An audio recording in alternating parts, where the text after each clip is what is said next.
Volvemos al tema. Entonces, Alberto, organicemos la vaina, María Camila. Daniel Coronel revela conversaciones, para que la gente no se confunda, entre el senador Pulgar, Luis Fernando Acosta y un juez de la República. El contenido es muy grave porque allí lo que sugiere el senador Pulgar es pues gestionar un soborno para una decisión del juez. El juez lleva una grabadora, graba y al final dice que se equivocaron con él. Ahí estamos claros, ¿no? Sí, clarísimos. Desde muy temprano, entonces nos han dicho, averigüen las relaciones del juez con David Name. Averigüen. Y entonces tratamos de averiguar y no avanzamos mucho, excepto por una foto que nos llegó. Una foto. No, sí avanzamos, Julio. Acabo de hablar con su esposa, que le preguntó y que dice que no conoce al ex juez. No sabe quién es. O sea, que David Name no conoce al juez. Exactamente, dice que no sabe quién es, que no lo conoce. ¿Y la foto de quién es? No, pues aparte de la foto dice que no tiene ni idea de quién es el hombre. Muy bien. Okay. Ante esta confusión yo decidí llamar a Daniel Coronel, Lucas, y decirle, óigame Daniel, ya está claro lo de Pulgar, pero es que nos está apareciendo Name. ¿Usted qué sabe de Name? Y Lucas me dice, Daniel, pues que esa era mi siguiente columna.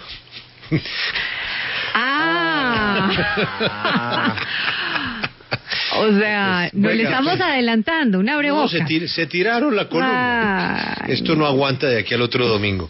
Pues esa era la columna. Daniel, gracias por atendernos. Buenos días. Buenos días, Julio. Muy buenos días a todos. Me complace mucho saludarlos, aunque me hayan dejado sin columna.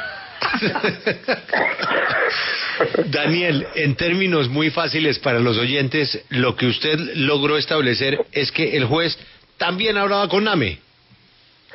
A ver, es que es más grave que eso. La primera grabación que supimos es Eduardo Pulgar ofreciéndole al juez que se venda para favorecer a los Acosta Osío, a Luis Fernando Acosta Osío, que es la persona que controla la Universidad Metropolitana de Barranquilla y que quiere hacerse al control de la Fundación Acosta Vendec y del Hospital Metropolitano de la ciudad. Esas tres instituciones facturan 80.000 millones de pesos al año. Ese es el botín. Para quedarse con ese botín han recurrido a 1.001 tretas judiciales, pasando por el Tribunal Superior de Barranquilla y llegando incluso a la Corte Constitucional de Colombia, a donde ya hablaremos. Pero la estación en David Name es porque David Name cita al juez a una reunión en donde lo está esperando con Luis Fernando Acosta Osío. A eso corresponde la foto que publicaron. Pero el juez anda con grabadora y el juez también grabó esa reunión. Y lo que dicen ahí es muy comprometedor para el señor Luis Fernando Acosta Osío y por supuesto para David Name. Él dice mentiras cuando le dice a su esposa que él no conoce al juez. No solo hay fotos, sino hay grabación.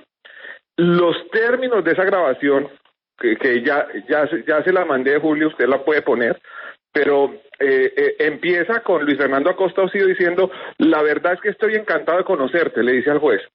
Los amigos del tío David, refiriéndose a David Name, el contratista, los amigos del tío David son mis amigos, la familia del tío David es mi familia, yo le digo cariñosamente tío, y te comento, esto empezó como una pelea, no de familia porque los Hayer no son familia. Entonces el juez interviene por primera vez y le dice, doctor, lo que usted me tenga que decir del caso en concreto, me lo dice en mi juzgado, es en el juzgado, que es el juzgado de competencia, y lo decidimos en el estrado. Yo acepté la reunión con todo respeto aquí, y le comenté al señor la situación, pero lo que me vaya a contar del negocio de la universidad, me lo van a contar en la audiencia, porque yo no voy a coger ni para un lado ni para el otro.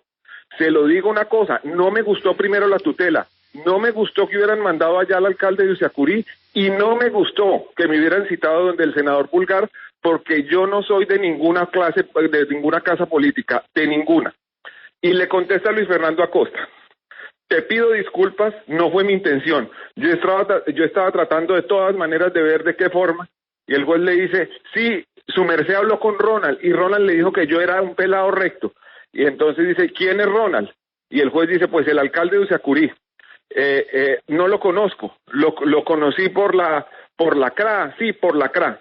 Y así sigue la conversación, pero lo que queda clarísimo es que en un tráfico de influencias total, pusieron a David Name a que citara al juez para tratar de influir en la decisión para que favoreciera los intereses de ¿quién? Del interlocutor que está ahí, el señor Luis Fernando Acosta.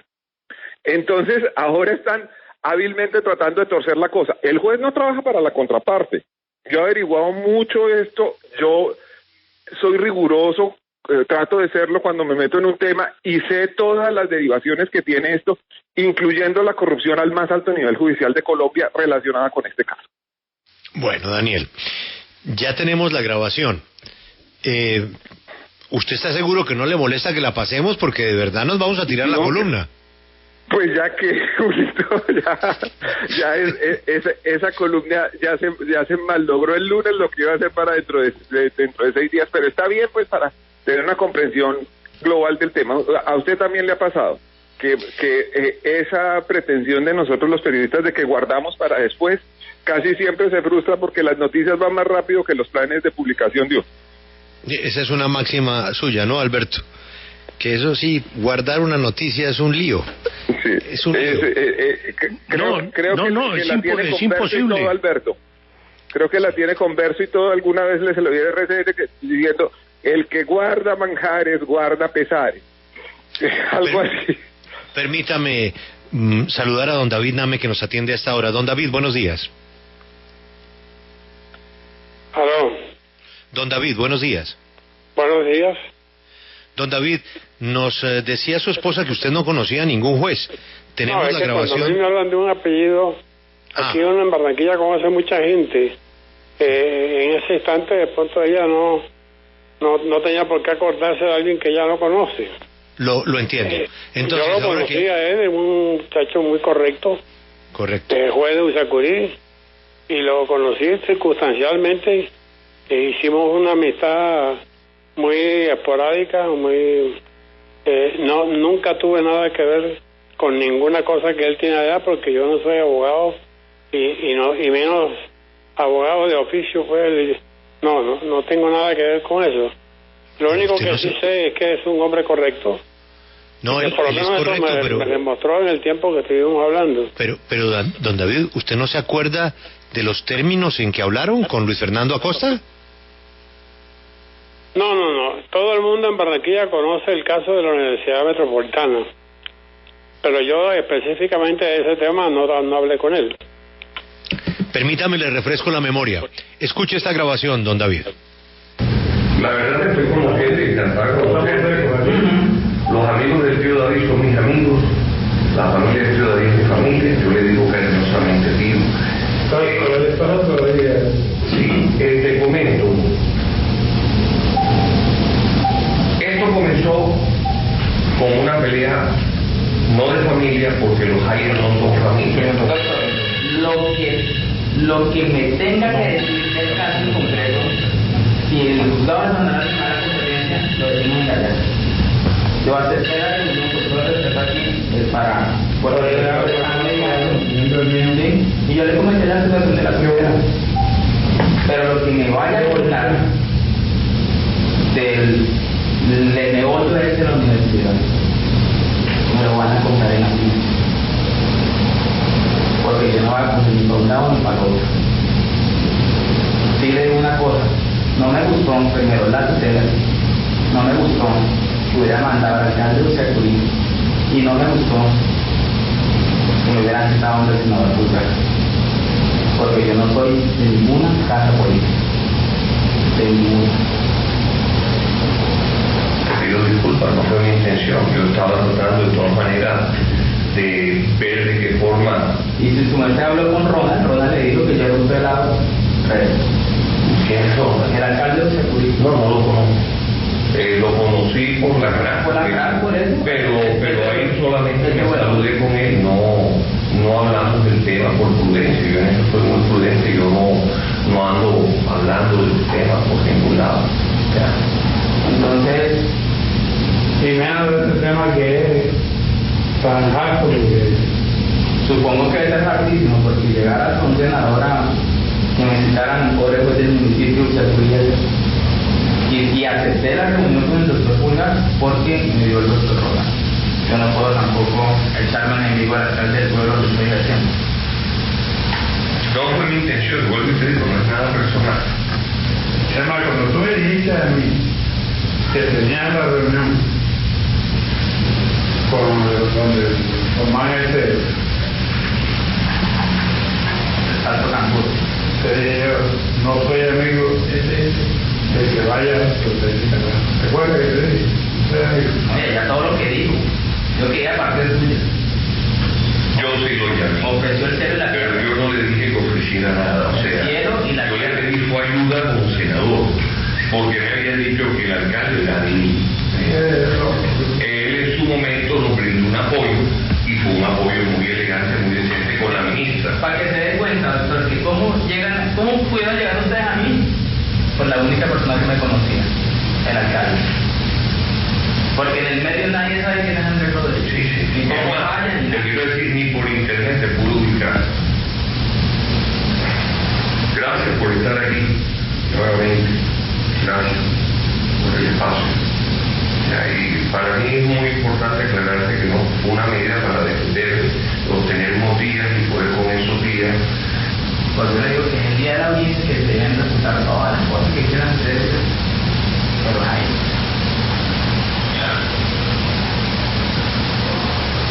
Pero la manito sirve. La manito sirve cuando escuchen los argumentos. Por eso. Porque es que no sé con qué van a salir. O sea, no tengo ni idea con qué van a salir. Apenas me estoy haciendo un bosque, por lo que... David, don David, como usted puede escuchar, usted dice que le dice al juez que una manito sirve. Pero hasta aquí llego. Esa no es mi voz. Ah, no es su voz. Y la imagen, bueno, wow. Una manito sirve. La manito sirve, dice don David Name. Sí. Que ahora sí bueno, recuperó la memoria, ¿no? Sí. Fíjese, este es una inyección de fosfogen. Inmediatamente recuperó la memoria, como la debe recuperar el señor Luis Fernando Acosta, que reconoce que Pulgar, que le ofreció al juez la forma de venderse para torcer la decisión, era un enviado suyo. Aquí lo reconoce. Dice, yo pedí ayuda a él como senador porque me había dicho que el alcalde era de él. En su momento nos ofreció apoyo y fue un apoyo muy elegante, muy decente con la ministra. Daniel, En fin. Daniel, la única persona que ha hablado con el juez es usted, porque el juez obviamente no quiere hablar con nadie más. ¿Usted tiene claro qué hizo el juez con estas dos grabaciones? Él me dice que acudió a un fiscal de turno y lo puso en conocimiento, que era lo más inmediato que tenía, y obviamente al fiscal le correspondía dar traslado a la autoridad competente, que en este caso era frente al alcalde, a la propia fiscalía y frente al senador, a compulsar copias para que fuera a la Corte Suprema de Justicia. Eso no pasó, porque yo averigüé en los expedientes de la Corte y no hay ninguna indagación preliminar ni denuncia presentada contra Eduardo Pulgar por estos hechos. Daniel, esta es una pelea de familia por el control de una universidad con los miles de millones de pesos que usted nos ha contado. ¿Usted ha hablado con la otra parte de la familia? Sí, yo he hablado con todas las partes. Yo he hablado con todas las partes antes de esto. Usted en esta introducción al tema muy completa que nos hizo, dijo que esto había escalado inclusive a la Corte Constitucional, ¿le entendí bien? Sí, señor. Una tutela que ya había sido desechada fue fue objeto de un recurso de insistencia presentado por el actual presidente de la Corte Constitucional, el doctor Alberto Rojas Ríos. Curiosamente, el que representa la contraparte interesada en que se revisara esa tutela es el ex magistrado José Alfredo Escobar Araujo. No sé si ustedes se acuerdan, el de los botines de Giorgio Sala. El ex magistrado Escobar Araujo tuvo durante mucho tiempo a su hijo Hugo Escobar Fernández de Castro como magistrado auxiliar de Alberto Rojas Ríos. Pero en fin, pues bueno, ustedes me quieren acabar con todas las columnas. Voy a tener que jubilarme si sigo contando cosas en la W. O trabajar en la W. Daniel, esa tutela que es reaceptada, ¿qué terminó pasando en la Corte con esa tutela? No, Julio, déjenme por favor contar mi historia en una columna, porque es que llevo tanto tiempo en eso, tanto papel recogido, tanto seguimiento a los involucrados en esto que quisiera tener la posibilidad de escribirlo y ponerlo en orden. Bueno, de todas maneras, gracias por esta grabación. Lo que sí se le quemó fue lo de David Name, pero bueno, vendrán más investigaciones. Daniel, un abrazo, muchas gracias. Pero mire, Julio, es que me gustaría aprovechar que estamos discutiendo sobre ese punto para preguntarle a Daniel sobre el comentario que hizo con Héctor Abad sobre qué disfrutaba más. Le preguntó Coronel a Abad si la investigación que requería un montón de tiempo para buscar los documentos o la redacción misma de la columna, y me gustaría saber cuál es la respuesta de Daniel.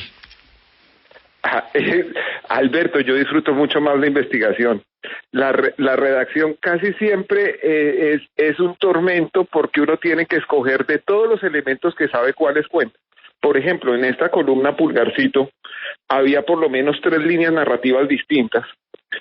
Una que era el tema del tráfico de influencias en el Poder Judicial local y nacional, que es muy interesante. Otra, el manejo, digamos, de la Casa Name sobre el Poder Judicial local y nacional, que incluso llega hasta la ministra de Justicia, que pasa por una logia muy activa en colocación de dignatarios judiciales. Y pues esas 3 líneas narrativas son complementarias, pero no había forma de que eso cupiera en una columna en 4.000 caracteres. Entonces, lo que escogí fue el tema del senador Pulgar, por ser el más simple y el más obvio, pero de ahí se van a desprender 2 o 3 historias distintas en los próximos días. Daniel, usted en la grabación de la columna escuchó que hablan de una ministra de Educación, una exministra de Educación. ¿Usted pudo hablar con ella o sabe si ella tiene algún comentario? No. Hoy voy a hablar con ella porque obviamente no es eso de lo que iba a escribir, pero eso también es otra línea. La señora ministra tenía unas órdenes porque los estatutos de la universidad se tienen que cambiar a través de un mecanismo consagrado en el manifiesto fundacional de la universidad. No se pueden cambiar por resoluciones del gobierno, por resoluciones administrativas. Ese fue un pleito que ganó la contraparte en eso, y a la ministra le dieron la orden de deshacer lo que había hecho, y tiene esa orden y tiene un incidente de desacato y aún no lo ha cumplido, la actual ministra. Y la exministra de esa época también hay unas cosas interesantes para preguntarle, pero pues esa es otra línea. Es que esto es una historia muy grande con muchas ramificaciones, pero la del senador Pulgar me parecía la más clara de todas para empezar. Bueno, y lo que falta. Ahora, mucha gente se pregunta, ¿y por qué un juez que hace su trabajo ante estas encerronas, decirle en su cara a los que le están haciendo propuestas indecentes que él no es así y que él no actúa así, que se ven en los estrados judiciales, él termina sin puesto? ¿Por qué no siguió siendo juez? Porque él llegó con un encargo de provisional como juez de Usiacurí.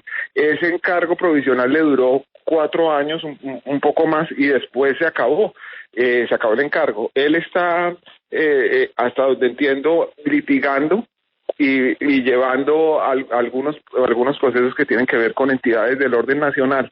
Es una persona muy joven, muy sola, y que tiene muy pocos recursos para afrontar una pelea con personas tan poderosas como las que han ido saliendo en el curso de los últimos 2 días como protagonistas de este entuerto. Daniel, felicitaciones por la investigación. Lamentamos la filtración, pero estaremos atentos el domingo a su siguiente columna. Un abrazo. Muchas gracias, Julio. Un abrazo y un abrazo a todos. Muchas gracias. Falta un pedazo de la historia. ¿los Acosta pelean con quién? ¿Con quién pelean los Acosta? Que es el tema de la universidad. Jonathan Peláez nos atiende hasta ahora. Jonathan, buenos días. Buenos días, Julio. Un saludo para la mesa de trabajo y la audiencia. ¿Usted representa a quién en el pleito de la universidad? Yo estoy como apoderado de la Fundación Acosta Vendec y del doctor Carlos Ayerrat, el rector de la Universidad Metropolitana, que se vio en su momento afectado por unos delitos de falsedades y fraudes procesales cometidos por las personas que hoy regentan el poder de la universidad y que aparentemente, según los audios que reveló Daniel Coronel en su entrevista, han sido beneficiados irregularmente. ¿Y cuál es su opinión de lo que hemos escuchado de David Name y del senador Pulgar? Nosotros, una vez conocimos la entrevista, la columna de Daniel Coronel el día de ayer, tuvimos una reunión con las personas de la Fundación Acosta Vendec y obviamente estamos supremamente impactados y sorprendidos, igual que ustedes. No nos imaginábamos que estuviera pasando este tipo de situaciones. De hecho, hay una orden, como lo dijo Daniel Coronel, de un juez y un incidente desacato contra la actual ministra de Educación, que se niega a cumplir una orden judicial. ¿Qué pasa? El Ministerio de Educación ha tenido toda clase de excusas para no cumplir la orden. Sospechábamos que había un poder detrás que seguramente tenía influencias a nivel de ministerio, y cuando vemos una conversación, escuchamos una conversación presuntamente está el doctor Pulgar manifestando que movió unos hilos en el Ministerio de Educación, incluso con presidencia, que por eso están las personas que hoy regentan la universidad. Nos llama la atención y ojalá se llegue hasta las últimas consecuencias en estas investigaciones, porque no es normal que una ministra, hablo de la actual ministra, le estén dando unas órdenes, incluso desde que ella se posesiona, y a través de sus funcionarios simplemente se niega a cumplir una orden de un juez. Jonathan, ¿eso qué fecha tiene? Porque me decía María Camila que ella creía que era la ministra Yija. ¿Usted de qué ministra está hablando? De la actual ministra, la doctora María Victoria Angulo, si mal no estoy, ese es su nombre. ¿La doctora María Victoria Angulo participó de algún tipo de presión para nombramiento en la universidad? No, yo me refiero a que en la actualidad se le han seguido impartiendo órdenes al ministerio, a la actual ministra, por parte del juez 13 Penal Municipal de Barranquilla, para que cumpla la orden del año 2018, incluso le abren un incidente de desacato y a la fecha la actual ministra no quiere acatar esa orden judicial. Es diferente a lo que sucedió en su momento con el presunto tráfico de influencia, al que al parecer ocurrió según las grabaciones que se conocieron en el día de ayer. Entonces, Pulgar ahí se refiere a la anterior ministra. Debe ser, por la fecha de los hechos, debe ser la anterior ministra. Entonces ustedes lo que están hablando es de desacato de la actual ministra. De la actual ministra, exacto. Sí, es que todas entre ese trance, pues ha habido obviamente un manejo detrás de tráfico de influencias que no han dejado materializar una orden judicial. ¿Y usted qué sabe de lo que acaba de anticipar Daniel Coronel de temas, por ejemplo, en la Corte Constitucional y esa tutela? Bueno, le comento que ahora que escuché a Daniel Coronel hablando del tema, lo cierto es que por esa tutela y otras más, un magistrado del Tribunal de Barranquilla fue imputado por presuntos actos de corrupción. Me refiero al doctor Mola Capera, quien ha fallado irregularmente tutelas dentro de esta pugna, como lo llaman en la prensa, de la Universidad Metropolitana. Entonces, ¿qué sucedió? El doctor Mola Capera, en compañía del doctor Demóstenes, otro magistrado de la Sala Penal, fallaban unas acciones de tutela irregulares, en contra de lo que decía la ley. La Corte Suprema le revocaba siempre las tutelas y le llamaba la atención: por favor, no se metan así, literalmente, no entorpezcan ese proceso penal, dejen que siga el curso. La Corte revoca y de repente conocimos en algún momento que el doctor Alberto Rojas Ríos, insistió en que esa acción de tutela revocada por la Corte y por la cual, una de las cuales ya está imputado un magistrado y hay otras investigaciones, insistía en que se revisara para revocarla, o sea, para fallar a favor de estas personas que hoy están en la Universidad Metropolitana. Eso es lo que tenemos con usted. Sí, yo quiero preguntarle sobre ese caso que usted estaba mencionando del magistrado Mola Capera, porque me llama mucho la atención todo lo que sucedió en el momento. La Fiscalía dijo que había prevaricato y que él había, por decirlo así, tratado de favorecer a la contraparte, específicamente al señor Eduardo Francisco Acosta Vendec. Y quisiera saber si ustedes le hicieron seguimiento a lo que pasó con este magistrado, porque según la Fiscalía hubo también una manipulación del reparto. Presentaron 3 tutelas hasta que finalmente le tocó al despacho del magistrado Mola Capera, quien falló a favor de las personas interesadas. Bueno, le comento que en febrero de este año, ante el Tribunal de Bogotá, el fiscal 11 delegado ante la Corte Suprema de Justicia, el doctor Julio Espino, aportó elementos materiales probatorios en el que se advierte una presunta manipulación del reparto, y no fueron 3, 17 intentos de radicación de tutela hasta que le tocó al doctor Jorge Mola Capera uno de los tantos fallos que falló en favor de la familia Acosta en este proceso de la Metropolitana. Por esos hechos se imputaron cargos por 3 delitos de prevaricato, un presunto delito de enriquecimiento ilícito, y estamos a la espera de iniciar el juicio en la Corte Suprema de Justicia. Según nos dijo el fiscal en audiencia hace 2 semanas, una audiencia virtual, estaba esperando el levantamiento de la suspensión de términos para radicar este escrito de acusación. Don Jonathan, en la grabación que estrenamos hoy, Luis Fernando Acosta habla del tío David y se van para donde el tío David y ahí vuelven a insistir y le llevan al juez. El juez va, pero va con grabadora y le piden ayuda al juez y el juez insiste en que él no puede hacer nada distinto sino lo que pase en la audiencia y dice lo siguiente: por eso les digo que es el día de la audiencia en el que se deben refutar todas las hipótesis que quieren refutar. Pero es ahí. David Name dice, pero la manito sirve. El juez responde, la manito sirve cuando le escuche los argumentos. Name dice, por eso. El juez responde, porque es que no sé con qué me van a salir. Apenas me estoy haciendo un bosquejo con lo que he escuchado hasta aquí y por lo que leí la tutela. Luis Fernando Acosta, ¿no tienes otra forma de ayudarnos? ¿La innominada provalía? ¿Por qué es una audiencia innominada esta? El juez, no, la audiencia está reglada, sino que ellos la trataron de innominar, pero la audiencia está reglada. Acosta, ¿no hay forma de echar para atrás esta audiencia? ¿De que no sea viable? ¿De que no cumple con elementos básicos? Por ejemplo, la Fiscalía no ha determinado quién es la víctima. Name, ¿cómo va hablando? Acosta, si la Fiscalía no ha determinado que hay víctima, no se puede presumir. El juez finalmente les dice, por eso les digo, yo me entero de la situación allá, no le puedo decir aquí si sí o si no.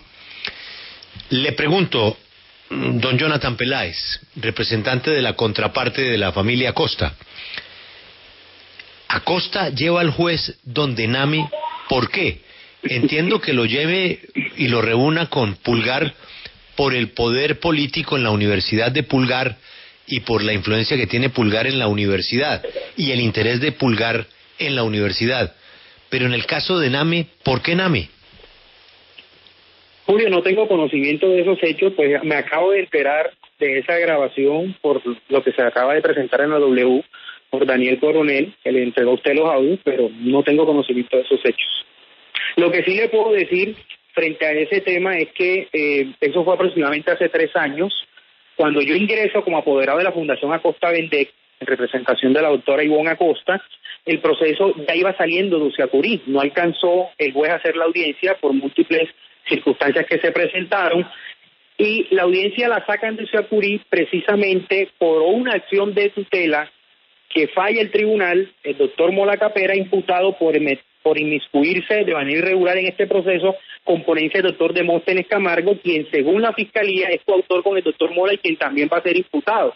Entonces miren que el Tribunal de Barranquilla, que está en curso en esta pugna judicial favoreciendo a una parte de la familia Costa, desde aquel momento, entonces miremos, desde aquel momento ya estaba fallando acciones de tutela irregulares y saca el proceso de Uciacurí y lo asigna a un juez en Barranquilla.